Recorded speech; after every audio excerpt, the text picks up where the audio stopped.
सोडून एका मानवाचे लग्न करून समस्त दानवांचा माना खाली घातल्यावर यातच त्याला फुल भ्रष्ट केला तू. म्हणूनच तुझ्यावर जबरदस्ती. अरे हा किंवा तू सामान समजत नसशील, पण तुझ्या मताला मी मागायला मी तुझी मुली नव्हे. तर एक सांगते, सगळ्यात असेल तर राजा भाऊ तुझ्या मताचा विचारच करत नाही. माझं मत घेऊन आलोय आणि ते माझं मत जबरदस्तीचं आहे. मला देखील प्रत्यक्ष विचारायचे कोणत्या प्रकारे तू इच्छा पूर्ण करून देतोय ते. बघायचंच आहे. हे संकट, या संकटावर कसं मात करतात ते मला माहिती आहे. अरे मिळालेल्या संकटावर मात करण्याची ताकद या कुटिलेच्या वरती देखील आहे. येणारा संकट ग्रामस्थ करणं हा माझा हेतू आहे. साम्राज्याचं संकट माझ्या स्वरूपात तुझ्यावर आलं. पण हा तुझा कुटिलेच्या प्राणघात करतो.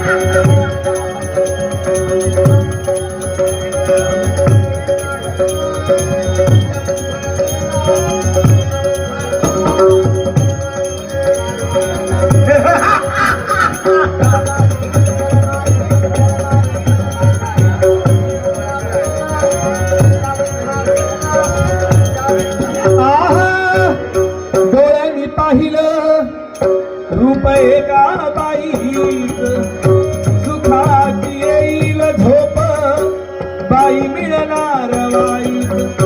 बाई असे आई बहीण नाटक तुझे जाणून, करू नको असा अविचार रे मना रे.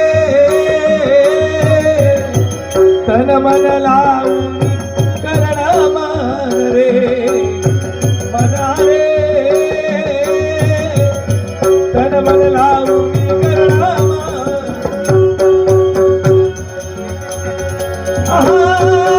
नाका डोळा काढून मान संसारी घाली मान वागत राजा पुनः तुभान रे मना रे.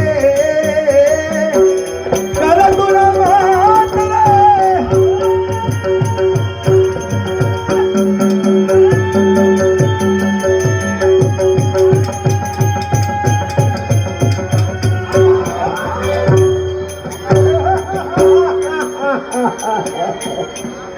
संपूर्ण देहात तुझा निरीक्षण करतोय.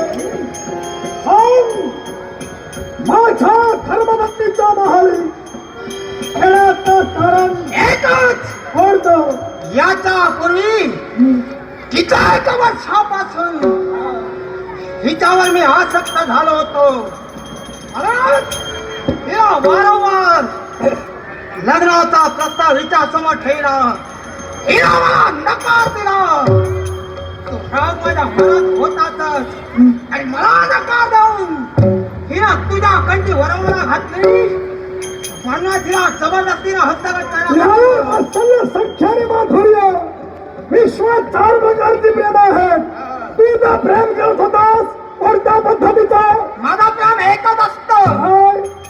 ते जर सहज मिळाला तर ठीक, अन्यथा सामर्थ्यानं मिळत असतो. तुला सांगतो यावर वास्तव्य संख्याने माधुर्य याच्यातील कोणत्या पद्धतीचं प्रेम करतोस हे जर तुला जात नाही प्रेम करायचं राहायचं नाही सांगतो. मी काय करावं हा माझा प्रश्न झाला. म्हणूनच तोच प्रश्न घेऊन हिच्यावर जबरदस्ती प्रेमा विधाताला बोलायला लोमस तुम्हाला स्वप्न. प्रेमाला रंग नाही, प्रेमाला रूप नाही. मान्य मला विश्वात कुणाचाही प्रेम कुणावरही होऊ शकतो, पण जबरदस्तीला केलेलं प्रेम केव्हाही टिकत नाही. प्रेम किंवा लग्न करण्यासाठी 2 मनांच्या मिलनाची आवश्यकता असते. तू स्वतःच्या मनात दिला म्हणलास ती अनुमती होती का? तू तर म्हणालास प्रेम कुणावरही होत असतं. माझं हिच्यावर चढलं तिच्या होत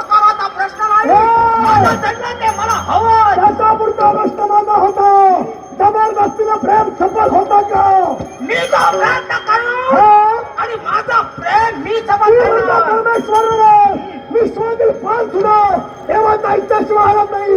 तू स्वतःला परमेश्वर समजतो आणि त्या नीच घरात थांबलो. माझ्या धर्मबंदी केलो, पापी दृष्टीला पायाचा कर्तव्य केलं, नेत्राचा खाता केला सोडणार नाही.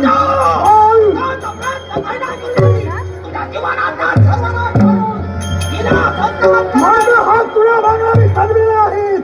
माझा पराक्रम याच्यापूर्वी पाहिलं त्यावेळी पळून गेला होतास. आता तुला पाण्याची संधी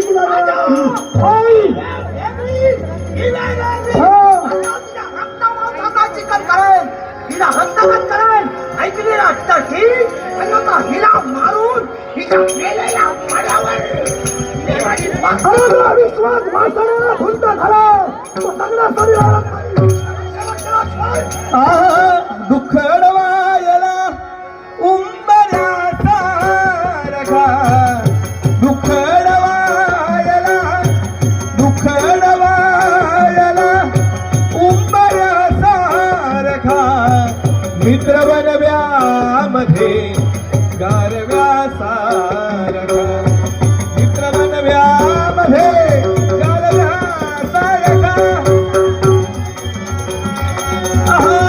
वाट चुकणार नाही जीवनभर, तुझी वाट चुकणार नाही जीवनभर. तुझी एक तू मित्र कर, एक तू मित्र कर, आरशा सारखा, मित्र बनव्यामध्ये गारव्यासारखा.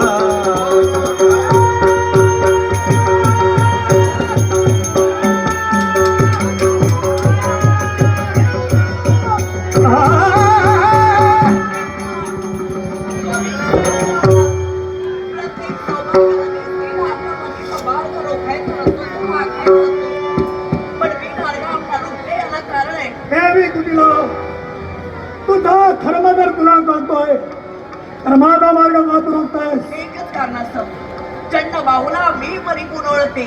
त्याचं काय करायचं ते मी माझ्या बंधुकर मी जरूर करेन. पण स्वामी, आपल्या चेहऱ्याचं मी अवलंबून देते. आपण तू त्रास दिला. काय करायचं?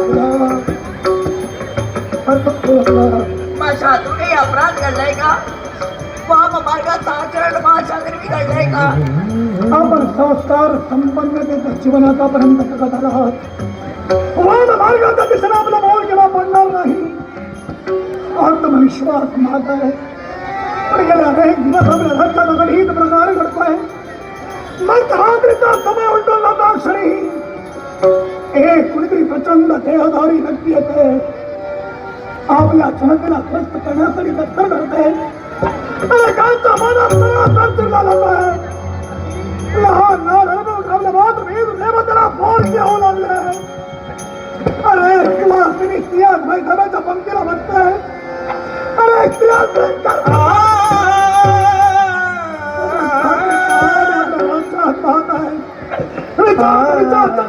दिसला जाताय की काय?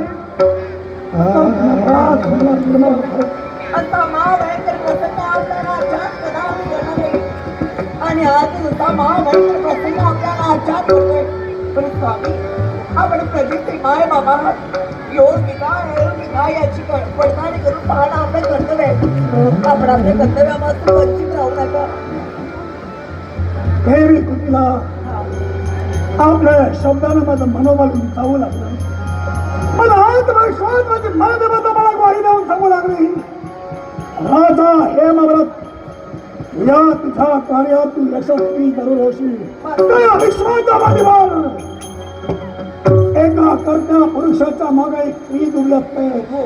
आणि तुझ्या शब्दानं मनोबल माझं उंचावू लागलं.